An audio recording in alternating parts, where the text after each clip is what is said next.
Are you someone who's constantly checking your phone, maybe missing key moments in meetings at work, feeling drained and struggling to focus?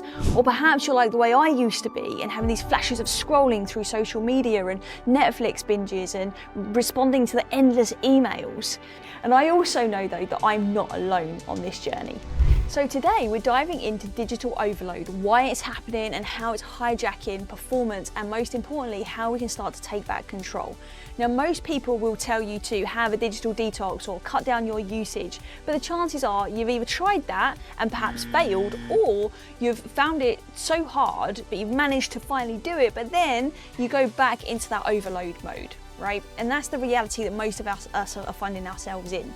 Now, this video is all about healthy tech, not anti-tech, right? So I'm not going to be telling you like don't ever go on your phone again or cut out tech, because listen, we're in the digital age, right? That's not going to happen. We need to start to look at how can we leverage it and use it for the betterment of our own health.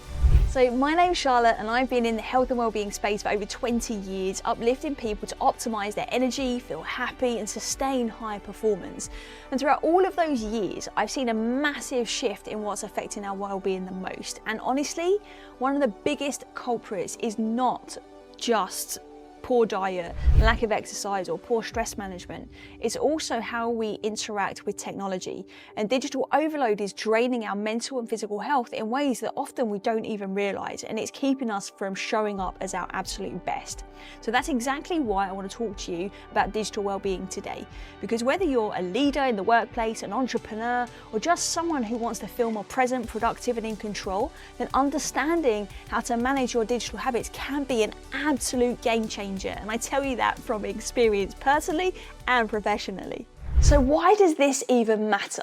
Well, we actually consume today the equivalent of watching 16 movies, 1/6. This is a significant increase from hundreds of years ago when the same amount of information would have been consumed over an entire lifetime, right? So what we're doing in a day is the equivalent to what people were doing an entire lifetime. That is insane. The average person in the UAE, as of April 2024, showed that people were spending 8 hours and 11 minutes online per day.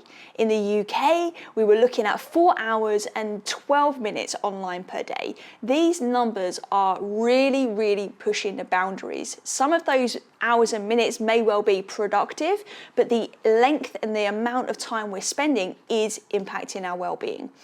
And we're in a stage now where, the online space, AI, all of these things that are coming in, they're not going anywhere, right? The key is to be able to use tech to improve your life, not make it become your life. Now, there are companies that are literally spending their days at work designing technology to keep you on it, to keep you online. And it's being engineered to actually be addictive. Even Steve Wozniak from Apple has publicly spoken about perhaps the role that he's played in creating this digital world that we're now in and how it's actually impacting people. For example, when you scroll on social media, they have designed that so that actually you don't even get a chance to think about if you want to carry on scrolling. They've trained it so it's faster than your own brain can even make the decision to switch it off and move on. So there's a lot to be said for what's going on in the world around us about that. But today is all about you. So take a moment and just pause. Take a nice deep breath as well. And imagine that your brain is like your body and information is like food. If you constantly consume junk food, this endless scrolling, notification and shallow content, for example, it might feel satisfying in the moment, but over time it clogs up your system. It will drain your energy and it will start to make you sluggish. On the other hand, if you intentionally consume high quality, nourishing content, deep thinking, real conversations, focused work, for example, you will start to feel energized, sharp and capable. And right now, most of us are binging on mental junk food and our brains and our bodies are really suffering for it. Now, I'm sure you can probably relate to some of these issues. These are things that I noticed as well, was that this constant influx of information and notifications and alerts can start to lead to information overload, where we feel overwhelmed by the sheer volume of information out there. decision fatigue, and this is where we start to find it hard to make good decisions, right? And to really make consistent choices with what's actually aligned to who we are. And also that we have, this is something I definitely experienced, difficulty disengaging, feeling like I'm constantly on all of the time and unable to really relax or feel like I can disconnect. So what is the way forward? How do we take back control? Well, the key is not to quit tech. It's actually to make sure that you control it, not the other way around. So how do we integrate your relationship with tech, right? Tech should serve you, not consume you. In terms of improving our relationships, I think the key here is actually spending more time in real life experiences. That doesn't mean stopping using technology to connect with your friends, family, and these things that help you feel a sense of connection. But the key is actually just making sure that we also can accompany that tech usage with human connection. Spending time in real life experiences will help you to create that strong support system, create a sense of belonging. It will spark joy and creativity, create this deeper sense of safety and trust with ourselves, the others, and the world around us. And most importantly, it will reduce loneliness, which seems to be its own pandemic right now. We can also start to integrate tech into our lives in a healthy way by using it to help different life areas, right? Like our finances. We can track our spending habits using tech. We can identify different areas for improvement. We can do financial planning, and we can invest from our smartphones and from tech. We can set reminders to pay our bills. So our financial well-being can improve as a result of integrating tech as well. So perhaps I'm just going to encourage you to start by just swapping or adding, in addition to your screen time with real humans. Real human connection is a powerful, bold move, but it is one that will change the game for you, and you'll feel healthier about the time you do spend on tech. So how do we improve our daily health habits if we also look at that health level?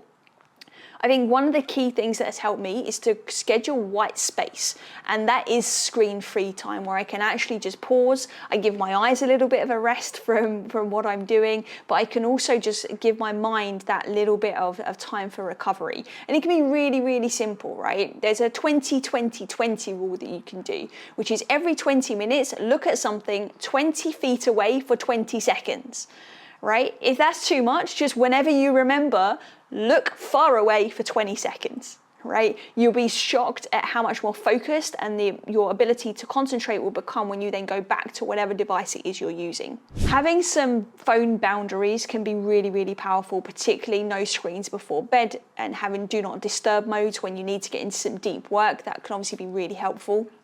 And you can obviously improve your sleep, and you can really start to stabilize your hormones from getting that deep sleep when you start to create those boundaries around bedtime. So when we get off the phone, what we're doing is we're reducing that amount of junk light that actually stops us from falling asleep sooner, right? Or at least staying asleep. I know many of you will be thinking, but I watch YouTube before I go to bed, right? Or I watch Netflix before I go to bed and I fall asleep easier.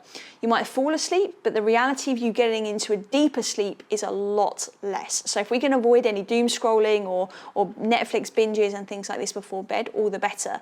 A different way that you can use tech to improve your sleep is you can start to track things. Like I use an ultra human ring here, which helps me to track and understand my sleep patterns a lot better. So I know what is my window to actually turn off and start to sort of close down my efforts, so I can get some nice rest that's well and truly needed most of the time, like you would need to.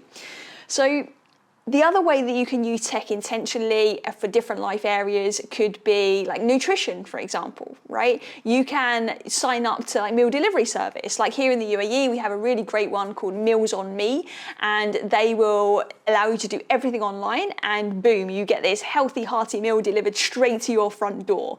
There are so many different tools that you can use to manage different areas of life. So think outside the box. How can you use tech to enhance your health? This is going to be critical, right? How can you use it to boost it rather than take it away? And I wouldn't be doing you a disservice if I did not actually mention the root level. How do we fix this relationship with technology at that root level when we start to look at the truth of who we are? And it starts with self-awareness, right? what need are you actually fulfilling when you reach for a device? What are you actually looking for? Are you looking for connection? Are you looking for variety? Are you looking for growth? Are you looking for this sense of contribution? Like what is it you're really looking for? Or are you avoiding? Is this an unconscious coping pattern?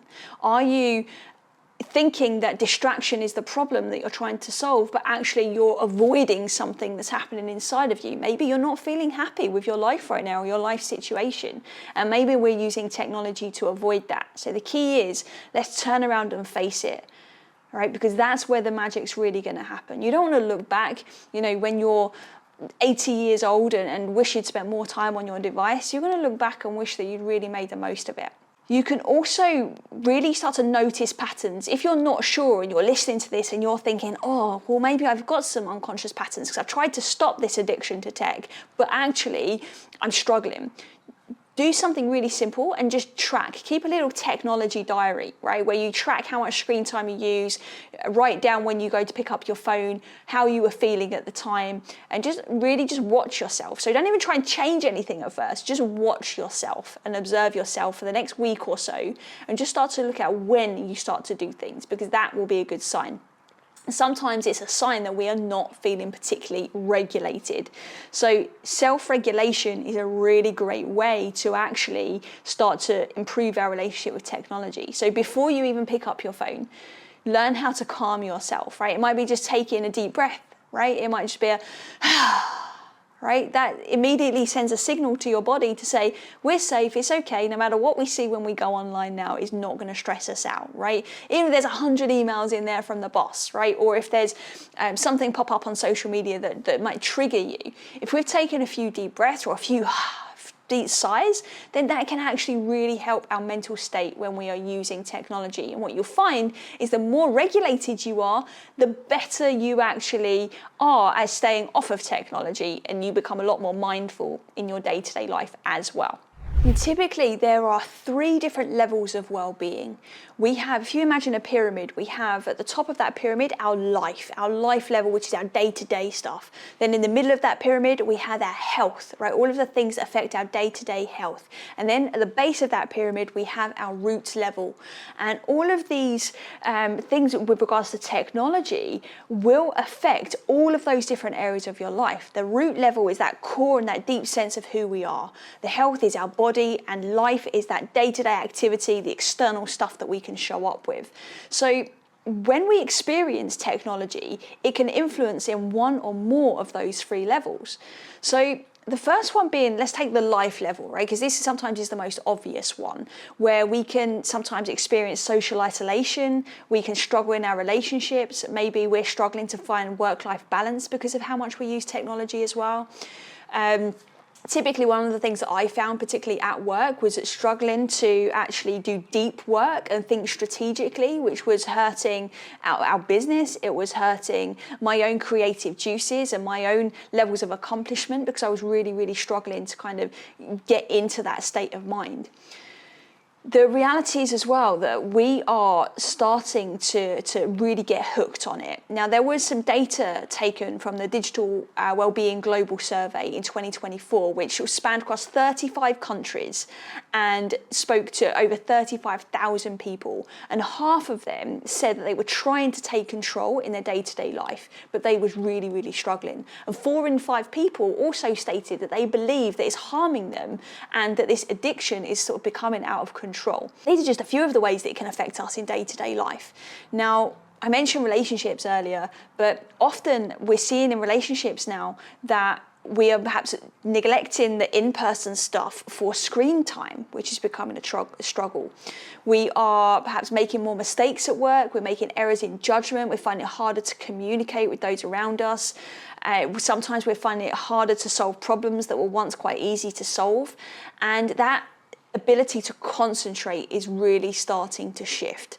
So I think it's really safe to say that that life level and our day-to-day functioning is really being affected by technology for many, many, many people. From a health level perspective, right, our daily habits will shape our energy and our focus. And if we're not using technology responsibly or intentionally, we can start to really suffer from poor sleep, chronic stress, and overstimulation. And these digital habits, particularly when it comes to sleep, can make it hard for us to fall asleep or stay asleep, and maybe even start to make us feel drained even when we've had enough sleep. So you know in that feeling where you wake up and you've been in bed for the amount of time you think you're supposed to, but you still feel exhausted? That can often be stress as well, related to our digital usage, which we call techno stress. And techno stress is things like screen fatigue, when our eyes are tired from actually looking at our screens all of the time. It can be email apnea, where we hold our breath when we get the next email come through, or this dopamine addiction where we see something pop up on our social media or in our inbox that suddenly gets us all excited. We start to feel really, really actually stressed over the long term because of this. Even in our body, there's the term tech neck, right, where we're constantly leaning forwards and we're on our phones. So these are all things that are sabotaging our ability to recover efficiently, and our body is suffering, our mind is suffering, and our heart is suffering, right? I want to say our heart, I mean, we have these constant micro stresses coming at us from these screens and this information, and these micro stresses, they actually start to dysregulate our body and our nervous system. So they start to disturb our peace, right? And we find it quite hard to regulate ourselves often. So without even realizing it, sometimes we can have headaches or just this feeling of being unsettled, and these are signs that perhaps we're using a little bit too much technology, or perhaps not in the most resourceful way that we possibly could. And the last one that I want to mention under kind of this health level is the disconnection it creates from our bodies. There's a lot of research showing now, but I'm seeing this a lot with clients that come into our coaching practice, where we are not connecting perhaps with our emotional cues because we are almost placing our emotions somewhere else and we're burying them internally. We're even seeing this in terms of being on screens all the time and we forget to eat, right? This level of focus on the screen itself is overriding our own hunger cues, right? So these are all things that perhaps are happening and we don't always even know it, which, to be honest, can be a bit scary when we think about it, right? Now, the last kind of level on that pyramid, the base, was that root level. And this is the foundation of all of our behavior, right? And our relationship with technology can often stem from deeper issues. So if you've tried a digital detox and you just can't, or if you have just tried to reduce your time but you can't, there's a chances are that there is actually something a little bit deeper going on. And this can be due to unresolved past experiences that will still need to be addressed. This could be unresolved emotional wounds that might still be playing a part. Maybe there's different belief systems that we hold around social media and this fear of missing out. And if I don't show up, it means this or it means that. So it's really, really important to consider what is going on behind the surface of the practicality of perhaps being on our phones or in our laptops and things like this. Now, social media, as you know, creates this comparison culture. And when we're looking at the root level, we also look at our identity. And when we start to look at things like comparison culture, we start to look for that external validation, right? And when we're constantly seeking external validation, this creates low self-esteem and sometimes can make us feel inadequate. I've felt that before as an entrepreneur, just as a woman, just seeing things and you're like, wow, okay, well maybe I'm supposed to do this or I'm supposed to be like that. And all of that really compromises the truth of who we really are. And we can often start to then act inauthentically. And that's not okay over the long term because that has severe consequences. Distraction can also be a unconscious coping mechanism. So as much as maybe some of these companies, tech companies, are trying to, create this sense of distraction to make us buy things or to stay on their platforms for longer, we often actually welcome this distraction if we are experiencing some form of emotional discomfort. Right? And we're like checking our notification because it's easier to check that or do something than it is to sit and be with our own feelings. So sometimes it can be an unconscious coping mechanism that we need to pay attention to. At that root level as well, we start to look at that deeper sense of regulation. We start to look at our emotional states a lot more deeply. So I don't know about you, but I've found that my emotions can often be heightened. I feel more anxious when I'm online and don't have much in-person connection. I feel more irritable. I'm a lot more impatient. I have this idea that everything should just happen immediately. If my thing doesn't load on my email or on my phone or something like that, I will immediately move on to the next thing and perhaps forget what I even went on there for, or I'll actually get a bit frustrated. And these are things that I've actually got a lot better at when I started to shine a spotlight over my usage with digital tech, and I hope that you can too. All right, so it's time for us to perhaps say goodbye to these highlight reels that show up on social media and start to create these unrealistic portrayals of life. Right? Because that can create this sense of feeling not enough. And when we feel like we're not enough, deep down, it really hurts how we show up in the world, who we are and how happy we are and how well we actually perform. Now, our team at the Wellness Theory, alongside a lot of the coaching and holistic therapy that we offer for our clients, we actually have a team working with organizations, and organizations need to start taking responsibility for digital burnout. There is only so much that we can do that is within our control. And yes, we absolutely should take 100% responsibility for those things. But ultimately, companies and leaders need to start to take action to support the things that you're doing as an individual. Now, that can be anything from the right to disconnect policies, right? No emails after a certain time. And that's like a communication blackout where we respect the boundaries of our employees and our teammates, and we don't ping notifications outside of work times. One of the really cool things that we can do is to actually start to measure the digital time that's being used. Our time spent on screens at work skyrocketed during the pandemic, but it never went back down. So perhaps it's time that we do a bit of a digital audit and see where can we start to actually move offline and be perhaps even more effective as a result. We can also start to use it to create a sense of belonging and inclusiveness. We have a lot of remote working now as well, for example, and often remote workers can feel like they're left out of the loop, or they're not entirely sure what's happening, or they don't feel like they're part of the core team of a company. So we can use tech for so much good, as well as just preventing issues as well. And I think one of the key things that we can do as leaders within organization is to make sure that we are modeling healthy digital habits. And a big part of that is to actually give the leaders and managers training as much as possible so that we can start to take responsibility for the impact that we're having as well. So congratulations and thank you for watching this far. The fact that you've been listening to this until the very end shows that your relationship with digital devices is way better than most, because you are able to really concentrate. So I'm going to leave you with this idea, right?